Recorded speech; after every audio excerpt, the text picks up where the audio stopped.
va nous parler ce matin. Et que nous ayons vraiment de la compréhension.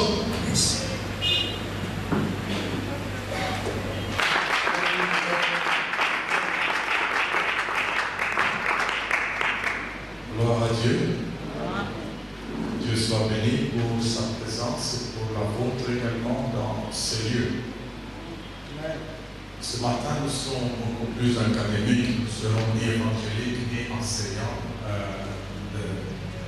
dans l'église, mais nous sommes enseignants dans un cours. Amen.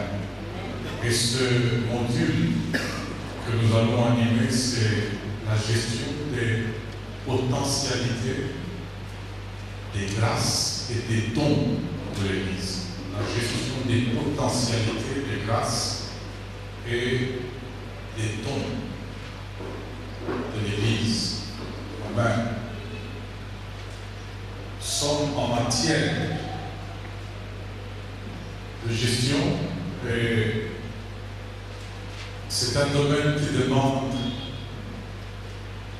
l'intellect, ça demande de l'intelligence, ça demande de la sagesse et ça exige des attitudes. La Bible dit tout ce qu'on demande à un administrateur, à celui qui gère, c'est d'être fidèle. Retenez bien cela, ce qui importe pour Dieu. Dieu n'a pas besoin des grands serviteurs, Dieu n'a pas besoin des gens brillants, mais Dieu a besoin des gens fidèles. Amen. Le grand débat n'est pas celui de la grandeur. C'est quelque chose qui a caractérisé les disciples de Jésus pendant qu'ils étaient dans les 3 années inscrits au graduat disciple avant que Jésus ne leur donne d'être les pionniers qui vont lancer l'Église. Jésus a passé 3 ans et demi avec eux. Et à un moment, il y a eu une discussion entre eux sur qui est le plus grand. Jésus est venu casser cet élan-là en leur disant celui qui veut être plus grand que tous, qui soit le serviteur de tous. Parce que chez Dieu, ce n'est pas la position, ce n'est pas le fait que vous occupez une position de grandeur qui fait que vous êtes grand. C'est l'attitude qui fait la grandeur. Ce n'est pas la position. Si vous cherchez la grandeur dans la position, dans le positionnement, vous n'êtes pas dans les attitudes et dans la mentalité du royaume. Ne vous sentez jamais moins que vous si quelqu'un est au-dessus de vous. La meilleure des attitudes qui fait la grandeur, c'est d'être au service. Une fois que vous êtes au service, ça signifie que vous êtes dans le domaine de la grandeur. Même si vous n'occupez pas un poste ou une position élevée aux yeux des gens. Mais c'est le fait, l'attitude de serviteur qui fait de vous un grand. Amen. Lorsqu'on a posé la question au ciel, à propos du livre, on n'a pas dit qui est puissant, qui est capable, qui est compétent. On a dit qui est digne. Vous voyez que ça rentre encore une fois aux valeurs fondamentales de la nature divine, la dignité, l'intégrité, la fidélité. Ce sont des choses qu'il va falloir cultiver. Donc, pour que nous puissions bien saisir ces choses, il est toujours important que nous lisions les textes bibliques. Nous allons, pour comprendre un peu la pensée de la gestion, aller dans Luc chapitre 16. Luc chapitre 16 et les suivants. On nous parle ici de l'économe infidèle, d'un administrateur, d'un gestionnaire, de quelqu'un qui doit gérer les biens. On nous dit, Jésus dit aussi à ses disciples, un homme riche avait un économe qui lui fut dénoncé comme dissipant ses biens. Il l'appela et lui dit, qu'est-ce que j'entends dire de toi? Rends compte de ton administration, car tu ne pourras plus administrer mes biens. Amen. Nous saluons la présence de Papa Kalumba. Merci beaucoup, Papa, pour votre présence. Ce n'est pas facile de parler quand les pères sont assis. Il y a une pression terrible. Vous partagez le même pupitre que ceux qui vous ont nourri. Il y a une pression. C'est une grâce d'être debout ici alors que ceux qui vous ont enseigné sont assis. Que Dieu nous fasse grâce. Amen. Alors ici, on nous dit, Jésus donne une parabole dans laquelle il présente un homme riche qui a établi un administrateur.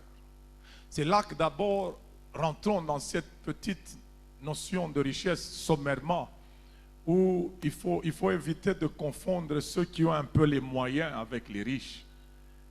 Parmi nous, il y a très peu de riches. Les gens ont un peu de moyens et ils les gèrent tout seuls. Quand vous commencez à atteindre un certain niveau de richesse, ça demande des administrateurs. Et la manière de Dieu de faire, Dieu est tellement riche qu'il a créé une terre et il dit, je ne peux pas moi-même, tout riche que je suis, tout faire. Je voudrais avoir un administrateur sur la terre qui va gérer cette terre-là. C'est toi et c'est moi. La Bible dit, faisons l'homme selon notre image, afin qu'il domine sur la terre. C'est que Dieu s'est réservé la domination du ciel et dans sa richesse, je salue également la présence de Papa Flori, c'est mon propre parrain de mariage. Donc j'ai encore une autre pression de parler devant celui qui m'a appris le mariage. Je suis vraiment pressé de toutes parts comme l'apôtre Paul. Papa Kalumba là, Papa Flori ici. Donc Papa, que Dieu vous bénisse pour votre présence. Merci. Alors Dieu s'est réservé la gestion du ciel et il a confié à son image que nous sommes l'administration de la terre. Notre module, c'est la gestion des potentialités, des grâces et des dons de l'Église. Donc ici, je vous amène juste un peu à comprendre que la présence de l'homme sur la terre est justifiée par la profession d'administrateur. La profession de quelqu'un qui doit gérer les biens qui ne lui appartiennent pas. Quoique Dieu puisse appeler la terre, terre des hommes, à qui il a donné, mais attention, Dieu ne nous donne pas une propriété totale sur la terre. Nous la partageons avec lui, elle est à lui. Et l'administrateur, à un certain moment, on lui demande des comptes par celui qui l'a établi. C'est que Dieu nous demandera certainement des comptes sur ce que nous aurons fait de la terre, sur ce que nous aurons fait de notre présence sur la terre et des biens qu'il a mis à notre disposition, que ce soit des biens tant spirituels que des biens matériels. Amen. Il faut comprendre cela. Dieu, dans sa façon de faire, il peut avoir une chose à lui qu'il te donne, il l'appelle ta chose. Quand Dieu nous donne la foi, n'est-ce pas que Jésus dit qu'il te soit fait selon ta foi, alors qu'en réalité, c'est lui qui est l'auteur de la foi. Mais quand la foi entre en celui qui l'exerce, Dieu commence à l'appeler la foi de celui qui l'exerce, alors que c'est sa foi. C'est pour ça qu'il reviendra aussi pour demander ce que nous aurons fait de la foi. La Bible dit, quand le Fils de l'homme reviendra sur la terre, trouvera-t-il la foi? Il est l'auteur et le consommateur. Ça signifie celui qui produit la foi et celui qui vient l'utiliser. Consommer, ce n'est pas manger, c'est utiliser. Dans ce sens ici, ça signifie Dieu est celui qui donne la foi et c'est celui qui vient l'utiliser lorsque nous la lui présentons. Donc, un administrateur normal, un administrateur établi, doit savoir qu'il existe à un certain moment l'heure des comptes. Amen. Il va falloir rendre compte de l'administration. Il va falloir que tu te présentes devant celui qui t'a établi, qui t'a confié ce qu'il te faut, pour que tu lui dises qu'est-ce que tu as fait de ce qu'il t'a donné. Est-ce que tu as réalisé les objectifs? Si tu les as réalisés, est-ce que c'est dans le modèle? Est-ce que c'est dans le temps? Vous voyez déjà les défis. C'est pour ça que déjà, d'entrée de jeu, j'aimerais vous dire, notion de succès et d'échec, Tout cela, ce sont des notions définissables à la fin. C'est pour ça qu'il ne faut pas, pour le moment, que vous puissiez dire c'est un grand serviteur. Non, non, nous ne sommes pas encore à la fin. Notion de réussite et d'échec, c'est lié à la mission et à la fin de cette mission. Entre le début et la fin, on ne parle pas d'échec et de réussite. On parle de progrès et de défaillance. Notez bien ces choses parce que la plupart des gens ont l'impression que si ils ne progressent pas comme il faut, ils ont échoué. Non, aussi longtemps que tu es encore sur terre et que tu n'es pas rappelé par l'administrateur, tu n'as pas encore échoué. Tu as été défaillant et tu es encore capable, si tu te ressaisis, de rectifier ton tir. Même si, à contrario, tu es quelqu'un qui progresse, ne dis pas que tu as réussi. Parce que la Bible dit, ne te glorifie pas du lendemain.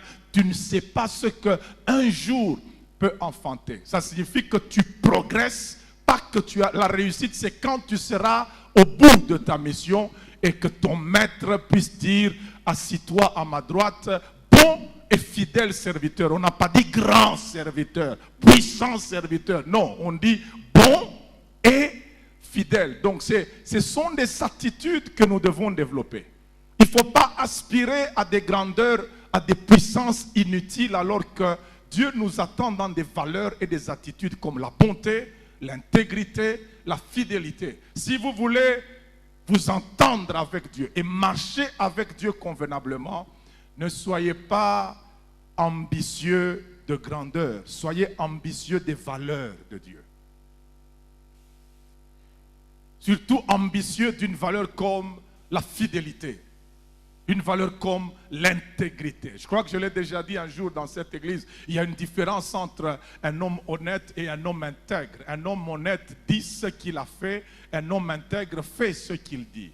Et ce qui manque à notre pays, dans nos églises, dans nos familles, c'est des hommes intègres, des hommes capables de dire et de faire. Et ce problème-là d'intégrité s'est posé dans la vie de notre Père de la foi pendant énormément de temps. Dieu l'appelle dans Genèse 12 et dans Genèse 17. L'année d'avant la visitation de Dieu, Abraham avait un problème d'intégrité. Dieu lui dit, Abraham, sois intègre, marche devant moi. C'est que vous pouvez passer 25 ans dans la foi. Vous pouvez passer 25 ans dans la marche avec Dieu. Vous priez, mais il vous manque certaines valeurs comme l'intégrité. Abraham était certainement appelé par Dieu. Abraham était un homme de foi, un homme qui marchait avec Dieu, mais qui n'avait pas encore développé la valeur fondamentale qui s'appelle intégrité, qui fait que nous puissions ressembler à Dieu. Dieu dit qu'il est derrière sa parole pour l'accomplir. Si tu peux aussi être derrière tes paroles pour les accomplir, Dieu peut passer facilement par toi. Vous savez que nous nous amenons souvent le diable nous-mêmes. Nous le chassons et nous l'amenons. Jésus dit que ton oui soit oui, que ton non soit, et tout ce qu'on y ajoute vient du... Quand vous ajoutez ce qui vient du malin, le malin vient. Vous dites que nous allons faire notre réunion à 9h. À 9h, vous n'êtes pas là. Vous dites que quand vous allez rentrer à la maison, vous allez apporter aux enfants ceci. Vous ne le faites pas. Vous dites que dans notre budget, nous allons atteindre tel chiffre pour affecter tel montant pour le pays à la santé. Mais quand l'argent vient, vous ne le faites pas. Vous dites et vous ne faites pas. Et après, tout ce que nous aurons à nous dire, c'est que vous savez, nous sommes un pays post-conflit. Là, on a déjà oublié. Les gens cherchent des mandats, n'est-ce pas, pour le moment. Ils cherchent à être parlementaires. Ils cherchent à être... D'ailleurs, j'aime beaucoup cette chanson-là. C'est honorable. Vous avez déjà suivi cette chanson-là. Les gens cherchent des postes, ils cherchent des mandats et tout ça. Quand ils vont commencer à les exercer, à un certain moment, ils vont échouer. Et toute bonne raison, pays post-conflit. Mobutu et tout ça. Mobutu n'est pas mort avec le diamant de la Miba, il n'est pas parti avec le cuivre du Katanga. Ça fait combien d'années qu'il est parti et on veut nous chanter la même chanson. Le grand problème que nous avons, c'est le défi de la fidélité dans l'administration. Est-ce que vous savez que ces choses ne demandent pas nécessairement d'être chrétien? Il faut pas nécessairement, je peux vous choquer, il ne faut pas nécessairement être chrétien pour diriger un pays. Il faut être fidèle pour diriger un pays. Vous savez, parfois, nous avons même des notions. Je vais retourner à mon module. Nous avons parfois des notions très vagues. Quand vous dites que vous voulez la délivrance du Congo, quel est le contenu que vous donnez au mot délivrance du Congo? C'est quoi la délivrance du Congo? Quel est le contenu? Comment y parvenir? Est-ce que vous avez l'échantillon d'un pays dit délivré comme modèle pour dire que le Congo devra devenir comme tel pays? J'ai lu la Bible à plusieurs reprises. J'ai lu le Nouveau Testament. Je sais que Jésus a opéré dans une atmosphère politique très compliquée. Son propre peuple était esclave, mais Jésus n'a jamais mis en place un plan pour libérer son peuple d'un esclavage politique. Il savait que le vrai problème d'un homme, c'est sa mentalité intérieure. Si je peux le libérer intérieurement, même s'il est esclave, il est capable de sortir de cet esclavage physique. Donc si vous voulez parler politique, parler d'intelligence et des principes et des valeurs, il ne faut pas nous entraîner dans certaines choses qui n'ont pas de contenu. On nous a trompés ici par des théologiens, excusez-moi, des gens très sérieux qu'on respecte, qui sont venus dire que à 50 ans d'indépendance, le Congo allait atteindre son jubilé. Non, non, non, non, non, non. Le Congo n'a pas une alliance avec Dieu en tant que nation. Ça n'existe pas. Le jubilé, c'était une alliance de l'Ancien Testament entre Dieu et le peuple d'Israël.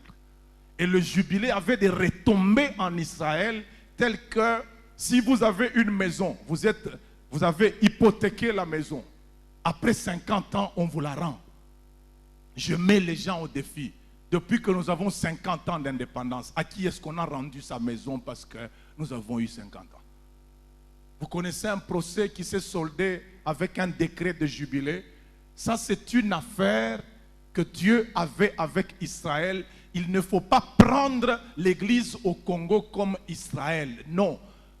Dans l'église, Dieu a une alliance individuelle avec nous et il a une alliance avec son église, non pas comme un pays, mais comme le corps de Christ. Donc si vous voulez changer le pays, vous n'avez qu'à changer d'abord vos attitudes et vos mentalités. Et le grand défi que nous avons, c'est le défi de l'administration. Arrêtons de chanter cette histoire-là tous les jours. Le pays est scandaleusement riche. Si le pays est scandaleusement riche et que le peuple est scandaleusement pauvre, l'avenir de ce pays-là est scandaleusement misérable. Les Japonais n'ont rien comme minerai dans leur sous-sol. Le Congo, c'est l'échantillon de tous les minerais qui existent sur la terre. Le Congo, c'est des réserves de forêt. Le Congo, c'est de l'eau douce tous les 200 kilomètres. Mais allez voir les Congolais, ce qu'ils vivent.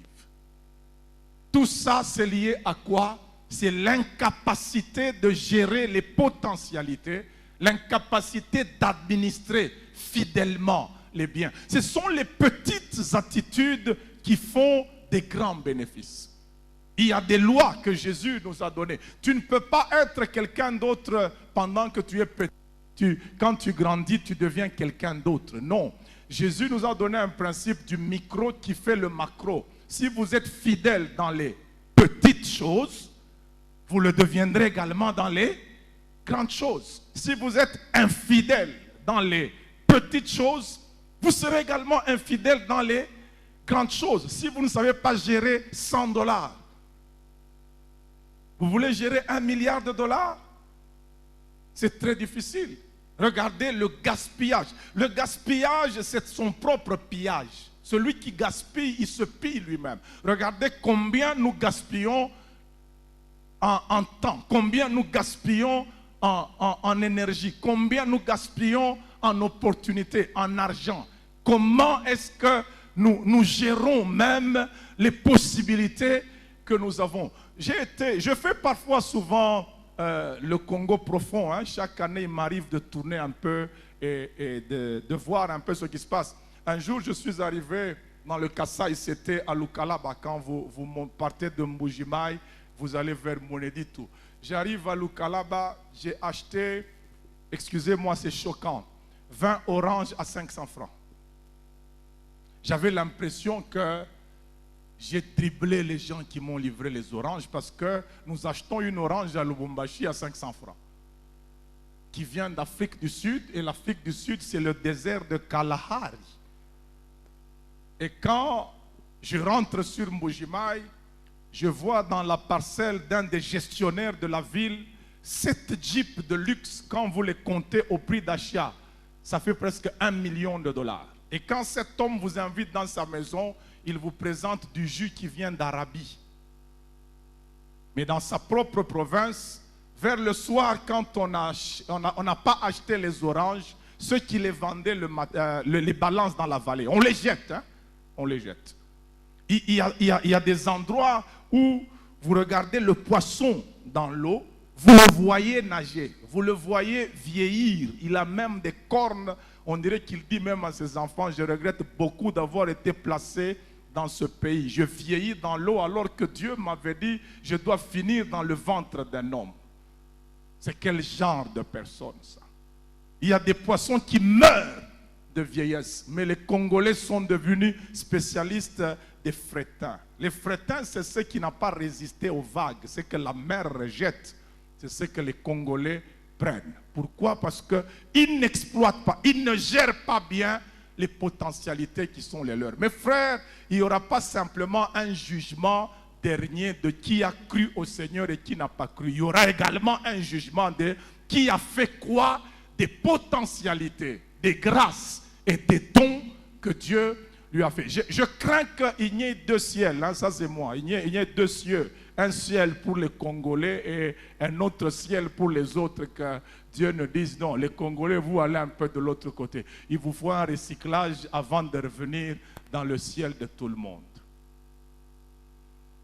Je ne minimise pas la prière, elle est très importante. La prière peut tout faire démarrer, mais si vous ne pensez qu'il n'y a que la prière, vous êtes ce qu'on appelle un homme simpliste. Ça signifie qu'il pense qu'avec une seule solution, on peut résoudre tous les problèmes. C'est très dangereux. Très, très dangereux. Ce module, je voudrais que vous le compreniez très bien, surtout dans le contexte de notre ville et de notre province. Parce qu'on va attaquer et l'Église et un peu la présence de l'Église dans le monde. Pourquoi j'en parle? Parce que l'histoire de l'Église quand même s'est déroulée dans notre ville ici devant mes yeux. Ça fait une affaire de... J'ai quand même presque un quart de siècle dans la foi. Ça fait 24 ans que je suis dans la foi. J'ai quand même vu comment les églises naissent à Lubumbashi, à Likasi, à Kolwezi. J'ai vu quand même aussi comment les églises se disloquent et comment les gens se comportent et tout ça. Juste pour vous faire un peu un état des lieux de ma personne. Donc, je ne parle pas parce que je peux parler, mais je parle aussi sur base de la petite expérience de 24 ans dans la foi et 21 ans sur la terre. Quand vous faites la somme des deux, ça fait 45 ans. Je peux quand même vous parler aussi à 45 ans, n'est-ce pas? Donc, tolérez-moi un peu que je dise certaines choses sur base aussi de l'expérience que j'ai vécue dans ma ville, des choses que j'ai vues dans notre province. Lorsque moi je suis venu au Seigneur, j'ai vu qu'il y a quelque chose qui m'a retardé. Là je parle de moi, hein, parce que j'ai trouvé en Christ une certaine vision de ce qu'on appelait le temps plein. Ça fait partie des choses qui ont amené l'Église à perdre beaucoup de temps et à ne pas exploiter certaines de ses potentialités. Parce que la vérité, c'est laquelle? Quand on parle de grâce et de don, nous sommes dans l'alliance avec Christ, mais quand on parle de talent, on n'est pas seulement dans l'alliance. Même un homme du monde peut avoir un talent. Alors, quelle était la tendance fondamentale de l'Église des années 80 et des années 90? C'était une tendance telle que lorsque vous vous convertissez et vous entrez dans l'église, vous devez savoir quel don et quelle grâce vous avez de Dieu et ne vous occupez plus de votre talent parce que vous êtes devenu une nouvelle créature. Les choses anciennes sont passées. Et il y avait une sorte de suicide intellectuel. Moi, j'ai été victime de ces choses. J'en parle. Je ne peux pas en avoir honte. C'est ça qui a fait que nous étant convertis à cette époque-là, nous nous sommes tellement donnés au sacerdoce que nous avons oublié la royauté. La Bible dit, il a fait de nous un royaume, virgule, des sacrificateurs. Ça signifie que ça marche de pair. Si vous n'êtes que sacrificateur, vous n'êtes pas roi, c'est dangereux. Si vous êtes roi et vous n'êtes pas sacrificateur, c'est dangereux. On ne peut pas aller rapidement en marchant sur un seul pied. Il faut un pied de royauté et un pied dans le sacerdoce. Et beaucoup de gens ont aimé cette histoire-là de temps plein, parfois même sans temple. Quelqu'un qui n'a pas de temple, mais il est à temps plein. On dirait que quand tu cherches le temps plein sans temple, tu veux juste d'un tremplin. Tu veux juste sauter et aller un peu plus haut que les autres, que l'on te prenne en charge. Mes frères, l'Église n'est pas la reproduction du royaume d'Israël. Est-ce que nous nous comprenons bien? L'organisation du royaume d'Israël avec les Lévites qui avaient le sacerdoce, c'est pas ça l'Église. Nous devons comprendre dans quel contexte nous exerçons le sacerdoce et nous devons savoir de notre côté royal comment nous devons nous comporter. Paul n'a pas le même comportement à Éphèse qu'à Thessalonique.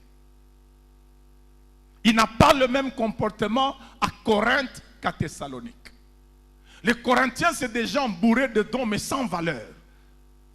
Impudiques, capables de prendre même la femme de son père.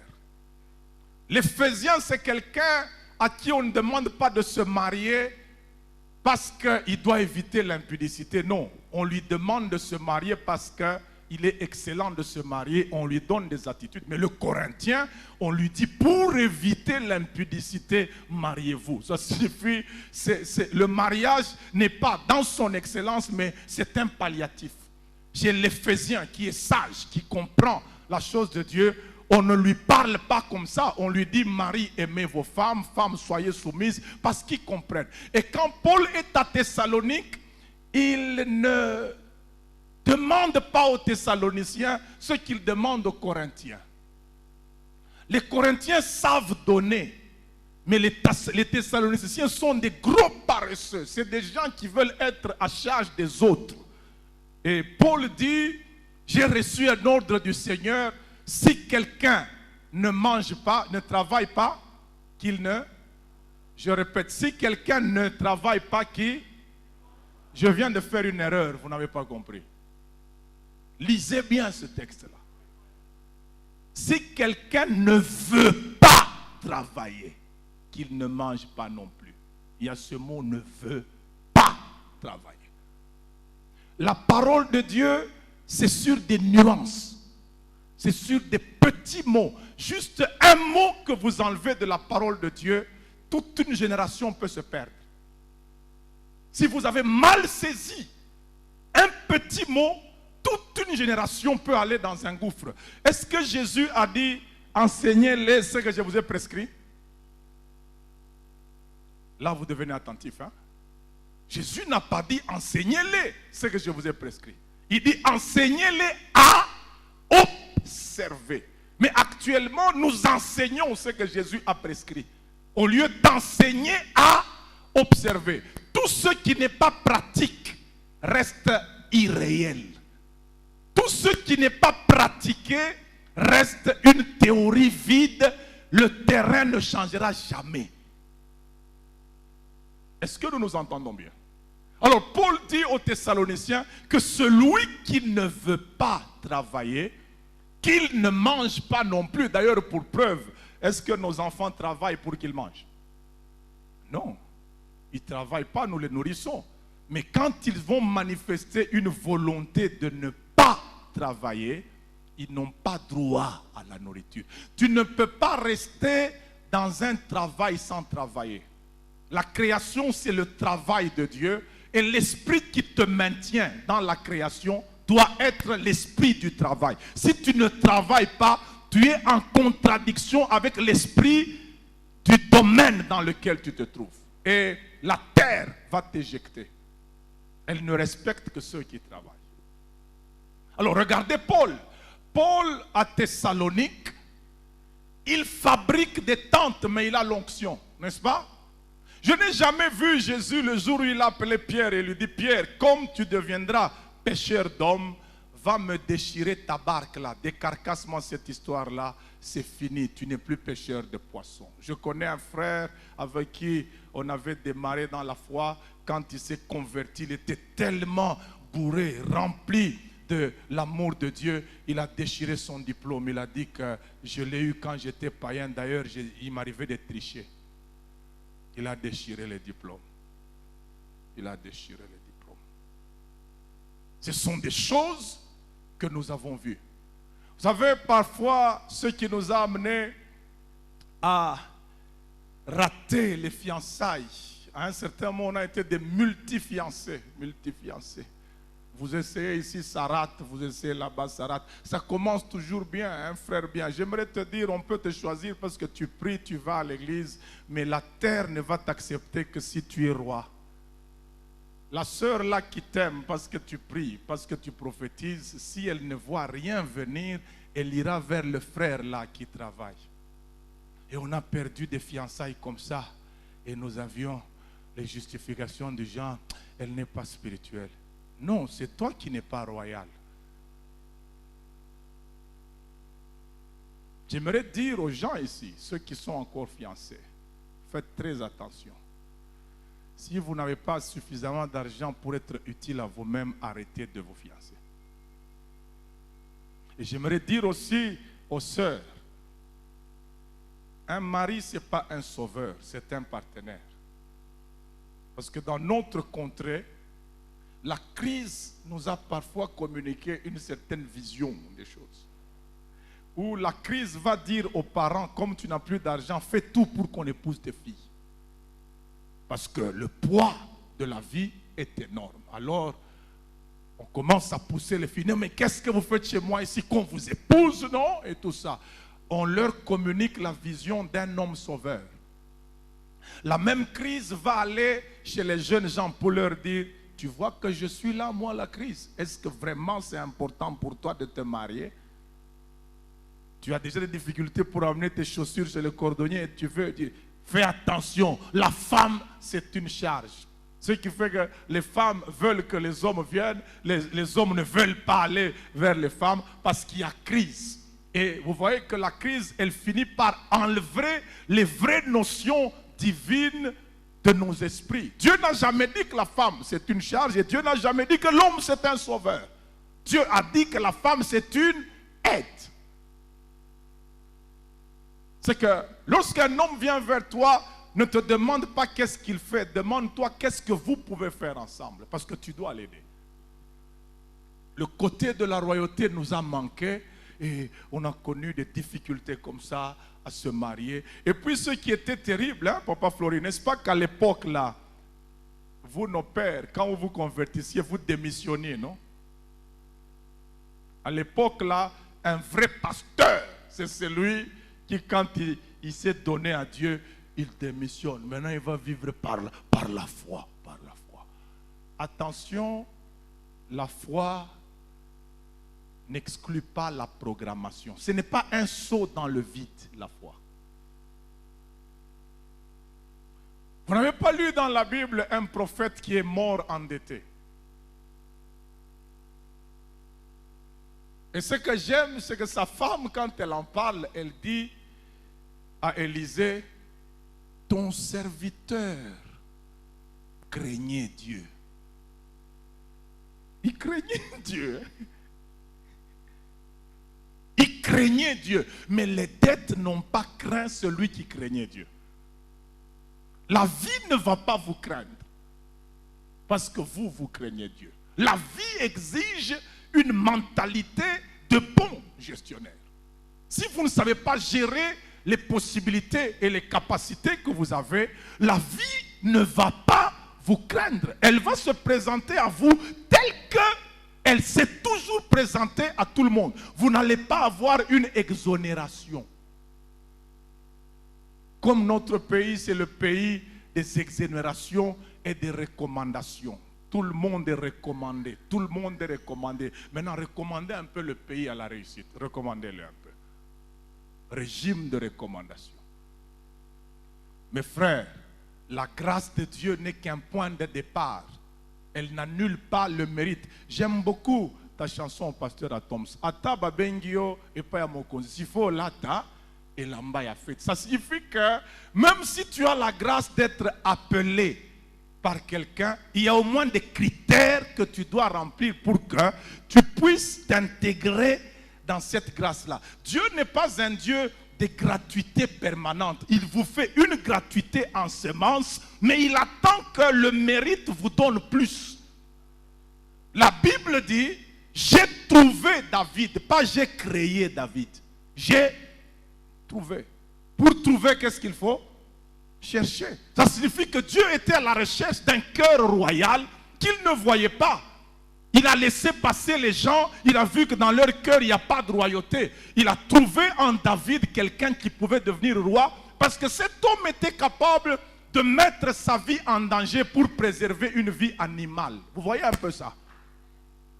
Si un homme peut préserver une vie animale en mettant en danger sa propre vie, que dire des vies des hommes? Regardez comment David, Dieu le tenait souvent.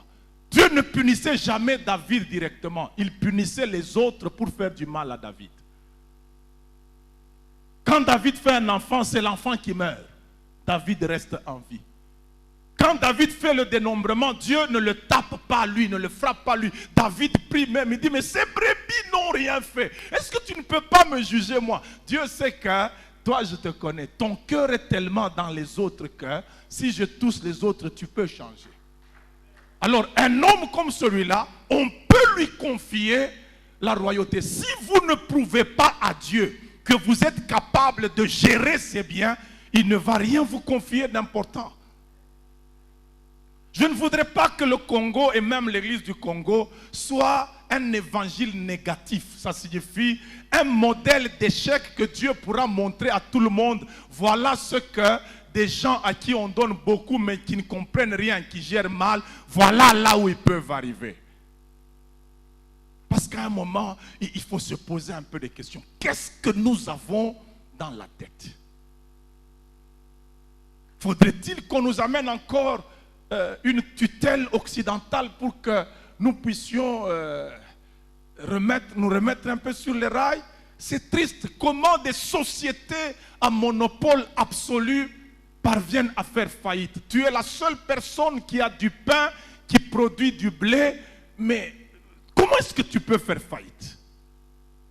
Nous avons des sociétés, la seule société, elle est la seule, elle est propriétaire des rails, propriétaire des wagons, propriétaire des locomotives, propriétaire des lignes et tout ça, mais elle tombe en faillite. Elle tombe comment? Elle n'a pas de concurrent. Elle tombe comment? Défi de gestion. Un sérieux problème. Luc 16 nous dit, rends compte de ton administration. À un moment, il va falloir rendre compte de l'administration. Ça, c'est au niveau de la gestion. Maintenant, rentrons un peu dans potentialité, grâce et don. Je voudrais couper ces deux choses en deux pour aller vite. Je voudrais, pour moi, mettre d'un côté les talents et de l'autre côté les grâces et les dons. Je l'ai dit dans l'introduction, quand on parle de talent, nous sommes dans le domaine naturel. Tout le monde a un talent. Tout celui qui naît sur cette terre, il a un talent. Mais quand on commence à parler des grâces et des dons, là nous sommes dans l'église. Et encore là, puisqu'il s'agit de parler des potentialités, grâces et dons de l'église, ça signifie que l'église a un privilège au-delà du monde parce que non seulement qu'elle a des gens qui sont nés de la chair, mais là aussi des gens, les mêmes gens là nés de la chair, sont aussi nés de l'esprit. Si dans le monde il n'y a que des talents, dans l'église il y a plus que les talents. Il y a et les talents et les dons. Maintenant j'aimerais que vous compreniez d'abord Dieu au niveau des talents. Prenez la parabole des talents dans Matthieu chapitre 25. Ça doit être à partir du verset 14. Et la Bible dit, il en sera comme d'un homme qui, partant pour un voyage, appela ses serviteurs et leur remit ses biens. Les biens sont à qui? À celui qui est parti. Il donna 5 talents à l'un, 2 à l'autre et 1 au troisième, à chacun selon ses capacités, et il partit. Aussitôt, celui qui avait reçu les 5 talents s'en alla et fit valoir. Et il gagna 5 autres talents. De même, celui qui avait reçu les 2 talents, en gagnant 2 autres. Celui qui n'en avait reçu qu'un alla faire un creux dans la terre, cacha l'argent de son maître. Longtemps après, le maître de ses serviteurs revint et leur fit rendre compte. Vous voyez, il faut toujours un moment rendre compte. Hein? Celui qui avait reçu les 5 talents s'approcha et en apportant 5 autres talents, il dit, Seigneur, tu m'as remis 5 talents, voici j'en ai gagné 5 autres. Son maître lui dit, c'est bien, bon et fidèle serviteur, tu as été fidèle en peu de choses, je te confierai beaucoup. Entre dans la joie de ton maître. Celui qui avait reçu les 2 talents s'approcha aussi et il dit, Seigneur, tu m'as remis 2 talents, voici j'en ai gagné 2 autres. Son maître lui dit, c'est bien, bon et fidèle serviteur, tu as été fidèle en peu de choses, je te confierai beaucoup. Entre dans la joie de ton maître. Celui qui n'avait reçu qu'un talent s'approcha ensuite et dit, Seigneur, je savais que tu es un homme dur, qui moissonne où tu n'as pas semé et qui amasse où tu n'as pas vanné. J'ai eu peur. Je suis allé cacher ton talent dans la terre. Voici, prends ce qui est à toi. Son maître lui répondit, serviteur méchant et paresseux. Tu savais que je moissonne où je n'ai pas semé et j'amasse où je n'ai pas vanné. Il te fallait donc remettre mon argent au banquier et à mon retour, j'aurais retiré ce qui est à moi avec intérêt.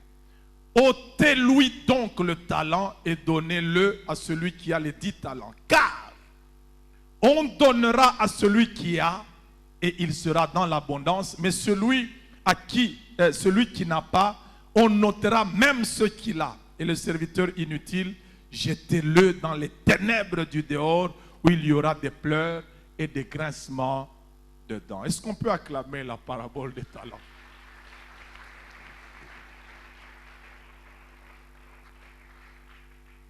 Dans mon deuxième cours, ma deuxième session, je vais revenir sur les dons et les grâces. Mais parlons d'abord des talents. Ça signifie qu'ici, on n'est pas nécessairement dans l'église.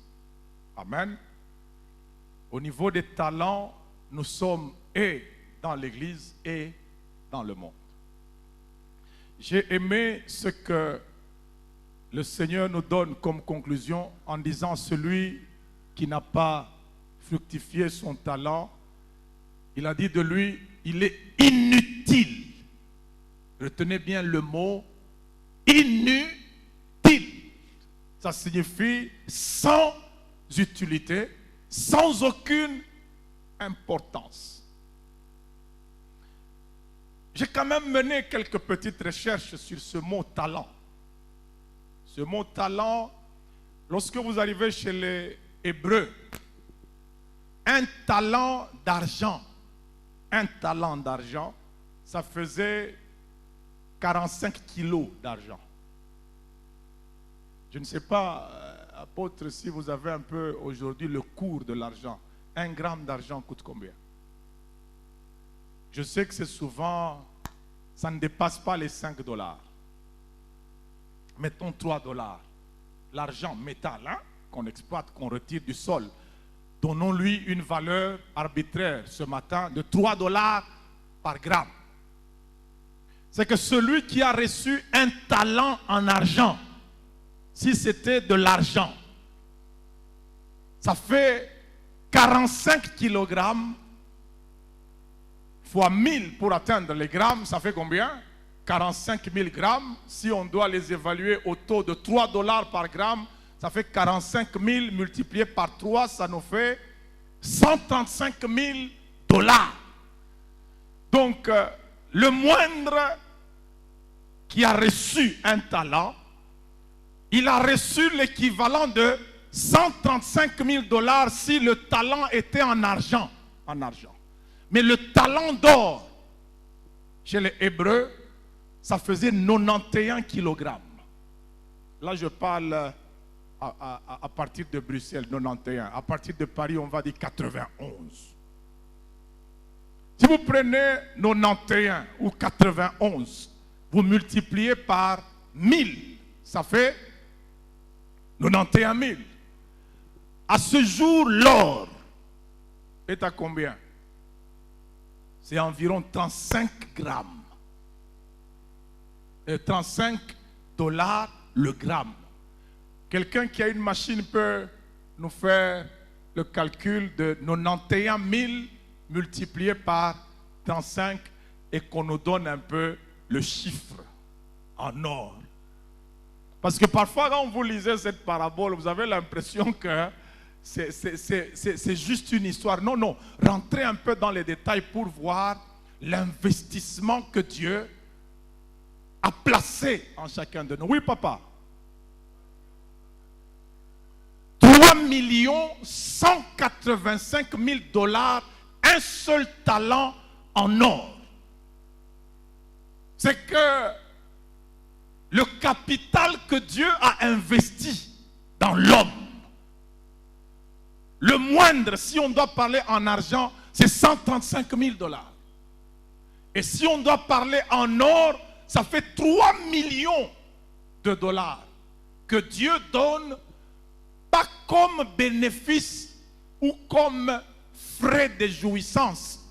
C'est capital en capital. Amen. C'est que tel que tu es là, créature de Dieu, si tu meurs sans avoir produit 135 000 $, c'est quand même un risque. C'est un risque. Tu n'auras pas atteint un talent. Et ça, c'est le capital. Ce n'est pas le bénéfice, c'est le fonds de départ. C'est pour ça qu'il ne faut pas avoir une petite vision de ce que tu es. Dieu te voit en grand. Vois-toi un peu au niveau où Dieu te voit. Le grand problème que nous avons en fait, c'est le problème de la honte de nous-mêmes, la vision que nous avons de nous-mêmes. Ce que j'aime chez quelqu'un comme Dieu, c'est qu'il crée, je l'ai dit hier, un homme tout nu. Il ne lui donne même pas de hache, même pas de tracteur, même pas de houe. Et il lui dit, toi là, nu, domine la terre. Avec quel instrument? Il demande à un homme nu, sans papier, sans quoi, il lui dit, nomme les animaux. C'est à se demander, mais où est la liste des animaux? Comment tu te vois? Qu'est-ce que Dieu a vu dans l'homme pour qu'en le regardant nu, qu'il lui dise, malgré que tu n'as pas d'habit, tu es capable de dominer la terre. L'homme n'était pas le seul à être nu. Les singes étaient nus. Les lions étaient nus. Mais Dieu n'a jamais dit aux singes et aux lions de dominer parce qu'il y a en eux ce qu'il n'y a pas dans l'homme. Et j'aime une parole dans la Bible qui dit, l'homme et sa femme étaient tous de nus, mais ils n'en avaient point honte. C'est la honte qui empêche plusieurs personnes de commencer quelque chose. La honte. Tu as honte de toi-même. L'erreur de nous Congolais, de nous Noirs, c'est que nous investissons dans notre image ce que nous ne sommes pas. Dans le regard que les autres ont de nous. C'est là que nous allons placer l'investissement. Qu'est-ce que les gens vont dire s'ils me voient comme ça? Ce que les gens vont dire et ce que les gens voient, c'est pas toi. Toi, tu es toi. Tu Tu n'es pas ce que les gens disent que tu es ce que Dieu a dit que tu es. J'aimerais révolter un peu quelqu'un. Même si tu es nu, tu n'as rien. D'ailleurs, toi, tu n'es pas nu. Adam a fait son mariage dans quelle salle? Avec quel costume? Et toi, tu pleures parce que tu n'as pas de costume. Marie-toi même en jean. L'essentiel, c'est que tu ailles chez toi.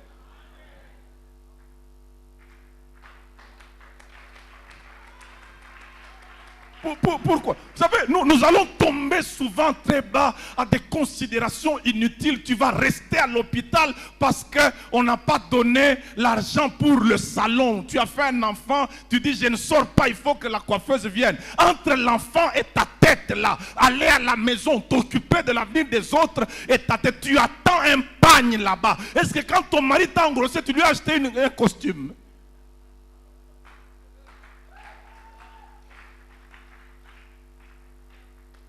Parfois, on s'occupe des choses inutiles. On a honte inutilement. Est-ce que je vais quitter l'hôpital avec seulement ces œuvres? Qu'est-ce que ça fait? Qu'est-ce que ça fait? C'est ça qui fait qu'aujourd'hui, vous retrouvez des gens qui ont des usines dans leur garage. Et leurs enfants en train d'écrire des lettres de demande d'emploi. Ils ont chez eux 14 véhicules. Et ils écrivent « J'ai l'honneur ». Vous n'avez pas honte, ça c'est une industrie que vous immobilisez dans la parcelle, bourrée de véhicules. Et après, je travaille chez tel blanc. Ça ne te fait pas honte? Tu continues à travailler pour l'argent alors que vous avez de l'argent à faire travailler? C'est triste. Quel peuple qui rentre toujours dans les mêmes erreurs. C'est là que je dis, vous savez, il suffit d'avoir... Un jour, j'étais... Quel est ce peuple ici? C'est un peuple terrible. Un jour, je suis à Kin, je vois le cimetière de la Gombe, des gens en train de... C'était l'anniversaire de la mort de Nyarkos. Et les sapeurs se sont retrouvés au cimetière. Religion, Kitendi. Alors, qu'est-ce qu'il fallait faire?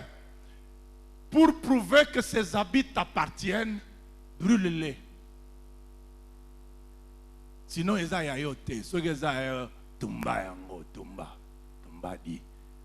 Vous voyez un peu jusqu'où un peuple peut aller. Il y a des gens qui ont des parcelles dans leur garde-robe, hein, et ils continuent à payer des loyers. Quand vous comptez ces bijoux, c'est un taxibus, mais il prend le taxi.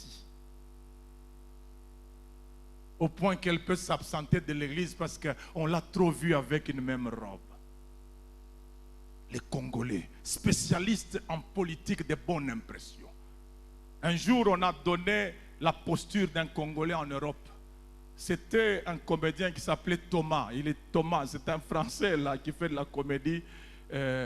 On lui a demandé quel était le profil d'un Congolais. On dit c'est un monsieur qui peut avoir, qui a 3 pièces avec lui, gilet, costume, cravate et parfois avec manteau, sac et chapeau, n'importe quel temps, même quand il fait chaud dans le métro, même quand il fait froid, il est toujours très chic. Mais allez voir là où il dort. Cette histoire-là, hein, vous savez, il y a 2 leaders hein, qui ont quand même négativement influencé les mentalités chez nous. Il y a le feu président Mobutu et il y a Papa Wemba. Ces 2 personnes-là nous ont entraînés. Quand le président Mobutu t'est nommé, la première des choses, c'est que ta garde-robe devait changer d'abord. On doit te bourrer de costumes de Fabrice. Et quand Papa Wemba apparaissait, c'était toujours quelque chose de nouveau là. Ils disent même que c'est devenu toute une religion. Mes frères, pourquoi nous devons continuer à prendre de l'importance? C'est ça le drame des Congolais. Il n'a jamais publié sur Facebook, ne fût-ce que même une fleur qu'il a plantée, mais il est tout le temps à Paris, relaxing before le Tour Eiffel. Il est à Washington, il publie la Maison Blanche. C'est une histoire qui existe, ça fait des siècles, quand nos chefs coutumiers arrière-grand-père étaient en train de chier, excusez-moi, dans l'eau, les autres construisaient. Vous voyez, tout un chef qui va à la mer, vous pensez qu'il va se baigner. Non, il ne va pas se baigner, il n'a pas de toilette. Mais la Maison Blanche, c'est une histoire qui a plus de 3 siècles. Cette maison-là où habite Obama. Et nous, quand nous arrivons sur le travail d'autrui, c'est là que nous allons prendre la valeur. Tout le monde doit savoir que je suis arrivé aussi là-bas. Dis, publie au moins la fondation que tu as mise sur ta parcelle. C'est ça ton travail. La honte ne peut pas t'amener à exploiter tes talents. Et dans les domaines des talents, Dieu s'occupe d'un seul principe, l'utilité. Celui qui a développé son talent est utile. Celui qui ne l'a pas développé, il est inutile. Qu'il soit chrétien ou païen. Soit tu es utile, tu as développé, tu fais quelque chose avec ce que tu as comme capacité, soit tu es inutile, même si tu es chrétien. Amen. L'utilité. J'ai un jour échangé avec un grand frère avec qui on a grandi dans le quartier. Un jour, je l'ai croisé. On a commencé à échanger. Et qu'est-ce qu'il me dit? Il me reste combien de temps, s'il vous plaît? 15 minutes, hein? Ok, merci. Alors, j'ai échangé avec lui. Qu'est-ce qu'il me dit? Il dit, oh, petit, les jeunes hommes là de Facebook, là, un mystique terrible, hein? J'ai dit, mais vieux, c'est tout ce que tu trouves à dire. Je vous pose un peu une question. Est-ce que Marc Elio a fait Facebook parce qu'il est mystique ou bien parce qu'il est lui? C'est parce qu'il est lui. Pourquoi tous les mystiques n'ont jamais fait Facebook? Vous savez, si vous avez ce genre de réaction, hein, vous serez les plus médiocres de tous. Et c'est ça justement que le mysticisme veut vous faire croire. La franc-maçonnerie, la Rose-Croix, ils veulent vous montrer que tout ce qui réussit, c'est pour eux. C'est faux. Chacun de nous a un talent reçu de Dieu. Dieu ne se répand pas de ses dons. Même Satan, Dieu ne s'est pas repenti des dons qu'il lui a fait. Satan, c'était un chef d'orchestre dans la musique au ciel. Ce n'est pas pour rien que la musique mondaine, il ne faut pas jouer avec. Il y a une puissance terrible dans cette affaire parce qu'il y a quelqu'un qui a fait danser les anges au ciel qui est derrière cette affaire. Si des êtres de non-chair ont dansé au ciel, que dire des êtres de chair sur la terre? Il ne faut pas dire, oh non, cette musique-là, moi elle ne me fait rien, même si je la danse. Non, elle te fait déjà quelque chose parce que tu la danses. C'est la preuve que il y a quelque chose. Comment se fait-il, mes frères, c'est terrible. Comment se fait-il que des parents, des enfants, ils peuvent être en train de danser et ils dansent bindumba ndumba. Et même, ils confessent que ce sont des prostituées. Vous voyez comment on a joué avec nous aujourd'hui, c'est volant. Demain, c'est guidon. Le lendemain, c'est pigeon à l'icolo. Le lendemain, c'est caneton à l'aisement. Vous voyez un peu, on joue avec vous, on joue avec vous, on joue avec vous. Et puis, bon, vous n'allez nulle part. Hein? Et puis, il y a des musiciens. Il y a un musicien, lui, dans ses chansons, il y a toujours le mot zéro qui revient. Zéro, zéro. Lui, quand il chante, c'est toujours Atika zéro. Donc, il y a toujours un vide. Et vous savez, lui, il est le spécialiste à chanter la noyade, pas à sauver les gens de la noyade. Il peut vous décrire votre misère dans l'amour. Vous vous sentez bercé, mais vous n'avez rien résolu. C'est pour ça que la Bible dit, vaut mieux écouter les réprimandes d'un sage que les chants d'un insensé. J'ai entendu ce musicien un jour déclarer, l'amour n'existe pas, il n'y a que des preuves d'amour. Comment veux-tu avoir la preuve de ce qui n'existe pas? Tu n'existes pas, il n'y a que des preuves de toi. Vous voyez combien on joue sur les têtes des gens. On vous fait confesser des choses, bimelangata loko la femme de nuit. Mes frères, ça existe. Ce que tu chantes là, tu vas les vivre. Après, tu vas venir ici, non, j'ai trop de femmes de nuit. Ce sont ces histoires-là. Ce sont ces histoires-là. Je ferme ma parenthèse. Je rentre au niveau des talents. Alors, les mystiques veulent vous faire croire que sans eux, il n'y a rien qui puisse briller. Marc Elio n'a pas fait Facebook parce qu'il est devenu franc-maçon ou bien... Non, il a fait ça parce que c'était inscrit en lui. Celui qui a commencé la franc-maçonnerie, qu'est-ce qu'il a créé? Qu'est-ce qu'il a créé?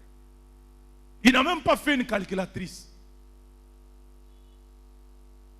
Mes frères, il y a des païens utiles sur le plan des talents et des chrétiens inutiles et dangereux sur le plan des talents. Parce qu'ils ne font rien de ce que Dieu leur a donné naturellement. Je vous ai dit que Pierre, quand Jésus l'a appelé à devenir pêcheur d'hommes, il ne lui a pas dit « jette ta barque ». C'est parce qu'il sait qu'à un moment, nous aurons besoin de cette histoire-là.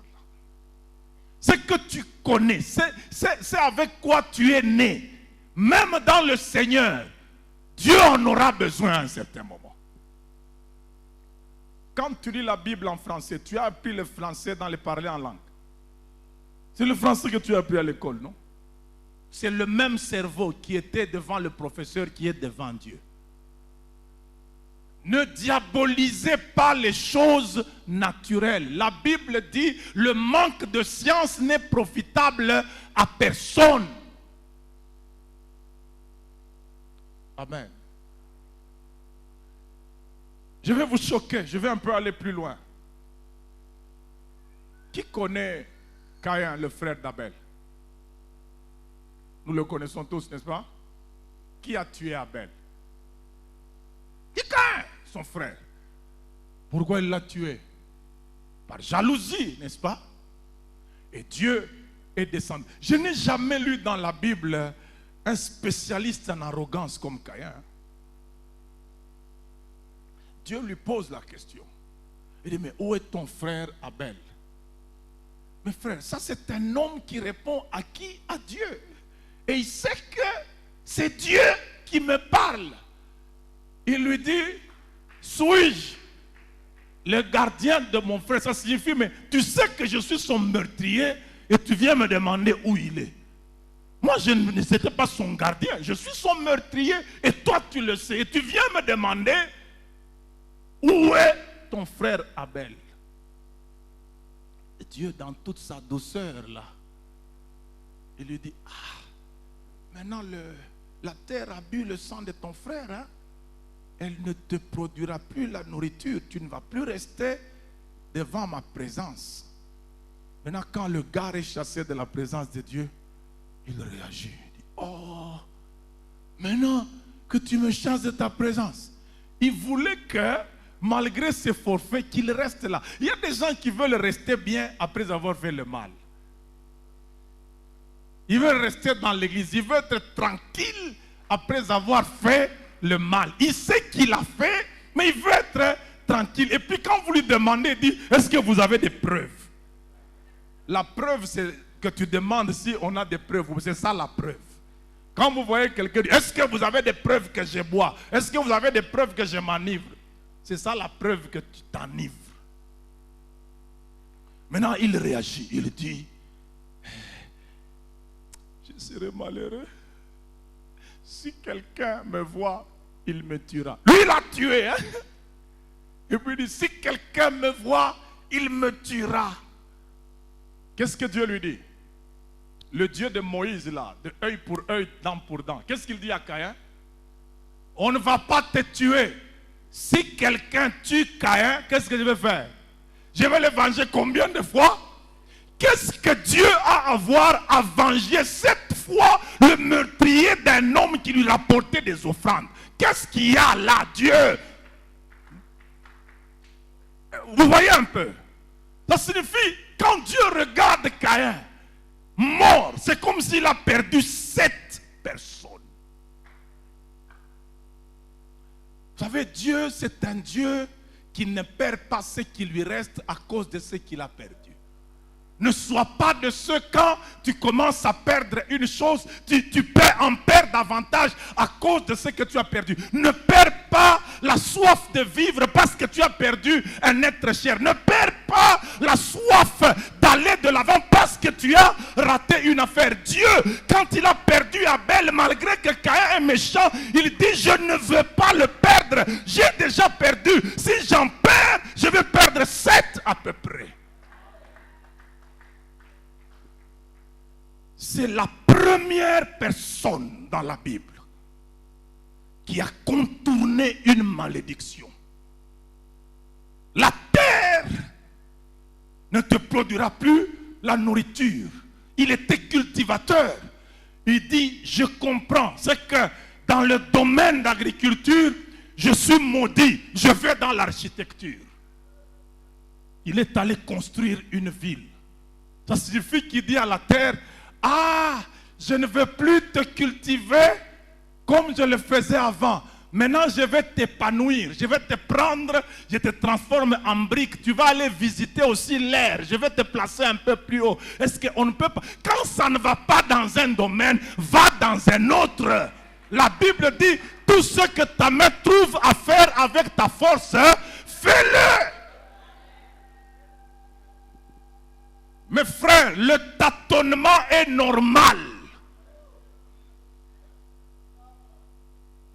Le tâtonnement est normal. Même pour chercher Dieu, la Bible dit, Dieu a voulu que les gens le cherchent en tâtonnant. Même si tu tâtonnes, ce que Dieu cherche, c'est quelqu'un qui commence au moins quelque chose. Comment est-ce qu'un Dieu peut demander à un aveugle d'aller à la piscine de Siloé au lieu de dire aux gens, accompagnez-le? Il sait qu'il va tâtonner, mais il va y arriver. C'est comme toi, tu peux toucher ici, ce n'est pas Siloé. Essaye là-bas. Tu arrives ici, on te trompe, on dit, c'est ici, c'est pas là-bas. Essaye là-bas, continue à tâtonner jusqu'à ce que tu vas arriver à Siloé et tu vois clair. Et cet homme-là, Caïn, non un homme fantastique, c'est lui qui engendre les premiers inventeurs. Imaginez-vous ce que Dieu allait perdre s'il perdait Caïn. Les premiers instruments de musique, ce sont les enfants de Caïn qui les ont créés. La harpe, c'est un enfant de Caïn. David est entré chez Saül grâce à quoi? C'est parce qu'il jouait à quoi? Qu'est-ce qu'on peut donner comme conclusion? Le méchant a permis à un homme bon d'entrer dans la grandeur. Ce qui a été fait par des méchants, soit mystique ou pas, si tu fais des choses bien, on va les utiliser. Parce que nous savons que c'est Dieu qui a placé en toi la capacité et la potentialité. Nous irons sur Twitter, sur Facebook, nous irons partout là-bas, on parlera de l'évangile. Même si vous dites, je suis franc-maçon, nous savons que tu es un homme et Dieu a déposé en toi du jus. Quand il y a du jus dans une grappe, on dit ne la détruis pas. Chrétiens, soyez sur Internet, parlez de Jésus, soyez sur Twitter, Facebook, partout là, allez-y, parlez de Jésus, c'est Dieu qui a donné l'intelligence aux hommes. Il ne faut pas tout fuir comme ça. Que l'on soit toujours les derniers. Les derniers. Quand une chose apparaît, oh, ça vient tout. La Bible dit, ne mangez de tout ce qui se vend. Ne vous enquérez de rien par motif de conscience. Tous les jours, vous cherchez les états d'âme des gens. Pour aller où avec? Toi, tu crois que tu es le seul à soupçonner. Moi aussi, je peux te soupçonner, non? Tu dis que je suis dans un mauvais état d'âme. Moi aussi, je dis que tu es dans un mauvais état d'âme. Tu dis que tu m'as rêvé. Moi aussi, je vais te rêver. Il suffit que je pense à toi pendant 2-3 jours, je vais te rêver. La multitude de préoccupations fait naître des songes. Je vais seulement me préoccuper de toi. Et puis j'aurai un songe. Je vais me réveiller le matin avec l'air grave. Je dis, ah, je n'ai pas dormi. C'est toute la nuit. Je ne le voyais que lui. Et on vivra comment? Vous croyez qu'il n'y a que vous qui pouvez soupçonner les autres? Vous, on ne peut pas vous soupçonner. L'amour ne soupçonne pas le mal. Ne soyez pas ridicule au point que pour aider quelqu'un, vous devez savoir quel est son état d'âme. Toi, quand tu étais païen, on ne t'a jamais aidé. On avait regardé ton état d'âme.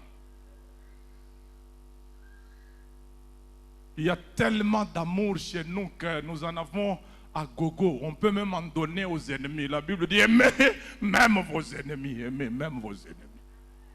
Je ne peux pas craindre. Maintenant, vous voyez que ce Caïn-là, c'est lui qui a engendré les premiers ingénieurs en polytechnique. Les gens qui ont commencé à travailler les métaux, ce sont les enfants de Caïn. Pour que Dieu ait un tabernacle sur la terre, il fallait quelqu'un qui avait la métallogénie, quelqu'un qui pouvait travailler les métaux. Et cette science-là, elle a été héritée de la lignée de Caïn. Vous voyez comment les méchants talentueux sont utiles même pour les justes. Et les justes non talentueux deviennent un danger pour les méchants et même pour eux-mêmes. Maintenant, pour terminer, mes 15 minutes sont au bout. Pour terminer, comment découvrir son talent? Il ne faut pas être nécessairement chrétien. Amen. Tu dois suivre le langage de ta passion. Il y a toujours en nous des choses qui nous poussent à faire certaines choses. Quand tu ne fais pas cette chose-là, tu as l'impression que tu n'es pas toi. Amen. La plupart des gens qui ont excellé dans le sport, dans ceci ou dans cela, c'est les gens qui ont découvert très tôt leur talent. Mais fort malheureusement chez nous, quand un enfant commence un peu à nous parler au travers du comportement, nous voyons toujours le négatif. Quand un enfant commence à faire des culbutes, et toi, arrête ça, tu vas te casser les coups. Et s'il a des talents dans la gymnastique?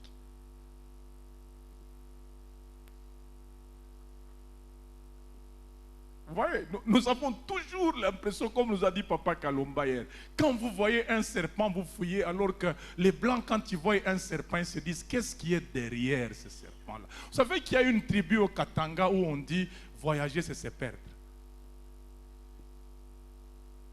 Quand tu voyages, tu t'es perdu. Nous avons même peur d'épouser les gens des autres nationalités. Nous disons que nous allons perdre nos traces. Alors que Dieu vous a dit, allez, faites de toutes les nations mes disciples. Regardez combien nous sommes enclavés. Il n'y a même pas de gens d'autres nations dans nos églises, alors qu'il y en a dans nos pays. Quelqu'un veut mettre ses enfants à l'école belge? Non, dit, il y a beaucoup de voyous là-bas. Bon, vous allez conquérir les nations comment sans entrer en contact avec les gens des autres nations? J'aimerais dire à quelqu'un, s'il y a des voyous à l'école belge, ça c'est pas un problème. Mais ton enfant ne sera pas voyou, amène-le là-bas. Même s'il ne va pas à l'école belge, il n'y a pas de voyous en dehors de l'école belge ou de l'école française. Il y en a, non? Il ne faut pas voir le risque de tomber dans l'environnement. Il faut travailler contre le risque de tomber en soi-même. C'est pour ça que les gens viennent vous dire, oh non, la politique elle est dangereuse. Hein? Tu peux aller tomber là-bas. Tous les pasteurs qui tombent sont des politiciens. Il y en a qui tombent dans leur bureau, non? Est-ce qu'il y a des politiciens qui sont entrés dans leur bureau pour les faire tomber? N'est-ce pas qu'à Kin Pasteur, il y a un pasteur, on a oublié le micro, hein? Il avait un micro-cravate. Le jeune homme qui était à la technique n'a pas coupé le son. Il a fini le séminaire ce jour-là. Il a pris la fille qui était au protocole là. Il a commencé ses avances en disant, bon, voilà, c'est à Kitambo, exactement. Et ça passait en direct. Vous voyez comme ma voix sort là? Eux, ils étaient dans les couloirs. La voix passait en direct dans les baffles. Les gens entendaient les préludes d'un moment romantico-sexuel, érotique. Ils entendaient ça. Maintenant, la dame là, elle a dit non, non, na bureau, place. Donc, les gens ont compris que, et ça, les magadés, c'est une histoire de tous les jours. Maintenant, la question se pose, le petit qui était à la technique, est-ce qu'il a bien fait ou il a mal fait de ne pas couper?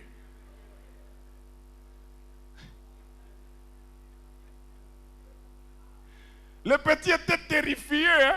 Ça, c'est un débat. Je vous laisse aller débattre. Les gens, il y a des gens qui disent non, petit ou faux, petit ou faux. Parce que, aotika vient na yazo koya boy. Mais vieux pays yazo koya boy. Est-ce que petit ou nanda koya saka vieux?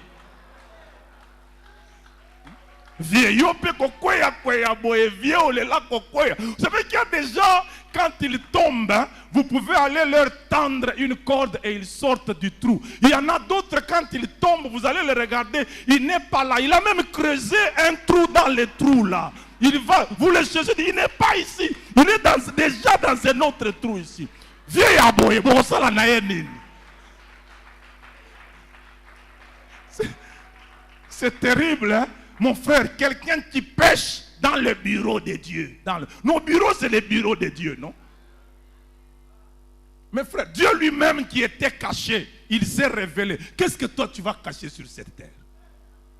Tu vas cacher quoi? Il a dit tout ce que vous ferez en privé, je vais le mettre sur des toits. Tu ne veux pas avoir honte, sois intègre en privé. Dieu va publier ton intégrité sur les toits. Si tu es un homme scandaleux en privé, Dieu va publier tes scandales sur les toits. C'est un Dieu amplificateur. Lui n'a pas de lecteur. C'est toi qui as le lecteur avec toi. Lui, il amène seulement l'ampli. Si tu es intègre, il amplifie l'intégrité. Si tu es scandaleux, il va donner des baffles, des amplificateurs de 1200 watts. Et la terre entière va entendre les scandales amplifiés. Même si tu t'appelles David, homme selon le cœur de Dieu, devant les péchés, il n'y a pas d'apôtres, de bishops et de prophètes. Il y a des frères. La Bible dit si ton frère a péché, pas si l'apôtre, le bishop, non, frère. Ne touchez pas au oint de Dieu. Si le oint de Dieu a touché le mal, on va toucher sa main pour lui enlever de ce mal-là. Ne touchez pas, mais ouais. Permettez-moi un peu de déborder un tout petit peu. Nos histoires ici, c'est terrible. Hein? Regardez combien de justes se rendent inutiles. Même dans ce qui est à eux, ils sont plus sérieux. Ils sont devenus les partisans de la nature de Noé. La nature de Noé. Un homme qui a bu de lui-même, qui s'est enivré, qui s'est dénudé. Quand son enfant voit et il en parle, ça devient le problème de l'enfant. Il va maudire son enfant. Et tout ça, nous récupérons, nos leaders de la dernière génération. Leaders. Hein? Bolumbu ya papa ezalaka malédiction pour na mwana, eza bénédiction pour na maman. Donc toi vraiment tu dois passer ton temps à montrer ton bolumbu. Tu bois, tu t'enivres et tu dis que c'est une malédiction pour les enfants de découvrir quand tu t'enivres. Je termine par là, mes frères. Entre un homme qui s'est enivré, qui s'est découvert lui-même et qui a maudit son enfant, et quelqu'un, on est venu essayer de lui donner un produit du vin, il refuse. On l'a déshabillé, pas lui s'est déshabillé. Il arrive sur la croix, il ne maudit pas, il dit pardonne-leur. Entre ces deux-là, on suit quel modèle? Noé ou bien Jésus? Si tu es Noé, maudis tes enfants. Mais si tu es Jésus, même si les enfants font quoi? Tu sais que j'ai payé de mon sang pour eux. Je ne peux pas les maudire, c'est pour les attirer que je suis venu. Soyons quand même utiles. Soyons utiles. Que Dieu vous bénisse. J'ai fini.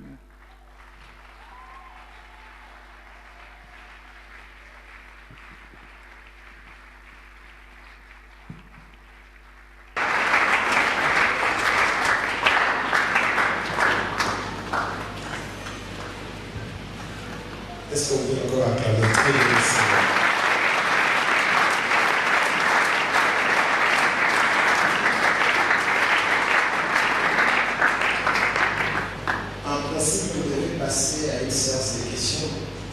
mais ça ne sera pas possible aujourd'hui. Amen. Amen. Je pense que nous avons entendu. Et c'est sa première intervention sur le sous-thème de la gestion des potentialités, des talents et des dons. Vous allez comprendre qu'il y a beaucoup de choses que nous cherchons ailleurs alors que nous les avons en nous. Dieu a déjà tout placé là-dedans. Parfois, nous envions des gens qui n'ont pas eu le même talent que nous. Nous pensons que Dieu leur a donné plus, alors que c'est à nous que Dieu a donné. Nous n'avons qu'à regarder en nous-mêmes pour découvrir ce que le Seigneur nous a donné et pouvoir les développer. J'aimerais que nous puissions nous incliner en prière. Qu'est-ce que Dieu t'a donné que tu ne connais pas? Tu as envie des gens qui ne sont pas intelligents comme toi. Tu as envie des personnes qui ne sont pas forts. Ils n'ont pas la force physique comme toi tu l'as. Tu as envie des gens qui n'ont pas une imagination comme la tienne. En rapport avec les talents, ce que Dieu t'a donné, c'est ce que tu dois développer pour que tu puisses t'épanouir et vivre la saison de gloire. Tu vas dire au Seigneur, aide-moi à découvrir qu'est-ce que tu as placé en moi, pour que je ne sois pas un serviteur inutile. Regardez quand ils font les rapports. Les inutiles parlent beaucoup. Je te connais, tu es un homme rigoureux. Tout. Donc, il explique beaucoup de choses alors que quand tu as fait, tu n'as pas beaucoup d'explications à donner. Tu vas dire au Seigneur, aide-moi. Que je découvre les grâces, le talent que tu as placé à moi, le don que tu as placé à moi, pour que je puisse les développer et que cela soit utile pour moi et pour l'Église et pour le corps du Christ, pour les hommes et les femmes que tu as placés autour de moi. Parce que si tu ne les découvres pas, tu seras inutile. Et pour toi-même, tu auras même envie de te tuer. Je ne suis pas utile. Je suis venu accompagner les autres. Moi, je n'ai pas reçu la grâce comme celui-là. Alors que tu as une grâce, mais tu ne sais pas l'exploiter. Mais si tu les découvres et que tu l'exploites, tu vas t'épanouir et tu seras heureux dans ce que tu fais. Nous allons élever nos voix. Nous allons parler au Seigneur. Que tu lui dises, Seigneur, je veux me découvrir. Je veux découvrir ce que tu as placé en moi. Que par les yeux de l'esprit, aide-moi à découvrir les capacités que tu as cachées en moi pour que je puisse les exploiter. Prions au nom de Jésus.